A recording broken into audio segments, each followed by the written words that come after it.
വെള്ളിരിക്ക മോര് കറിക്ക് ഒരു കുഞ്ഞു വെള്ളിരിക്ക, ഏകദേശം ഒരു 1/2 കിലോനുള്ള വെള്ളിരിക്ക എടുത്ത് മുറിച്ചെടുത്തിട്ടുണ്ട്. അപ്പോൾ അത് നമുക്ക് വെള്ളം ചേർത്ത് വേവിക്കാൻ വെക്കാം.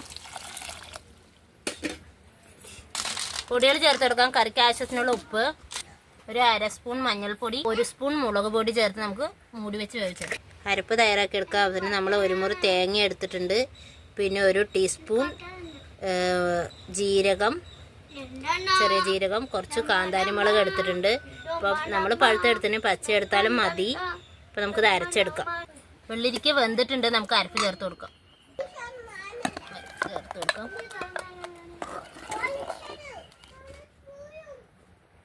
അപ്പോൾ നമുക്ക് തൈര് ചേർത്ത് കൊടുക്കാം. 1 കപ്പ് തൈര് ചേർത്ത് കൊടുത്തിട്ടുണ്ട്. നമ്മുടെ കറി നന്നായി തിളച്ചിടണം. തൈര് ചേർത്ത് നമുക്ക് ഇനി ഇറക്കി വെക്കാം. വറുത്തിടാൻ വെളിച്ചെണ്ണ ചേർത്ത് കൊടുക്കാം. കടുക് ഇട്ടിട്ടുണ്ട്. 2 വറ്റൽ മുളക് ചേർത്ത് കൊടുക്കാം.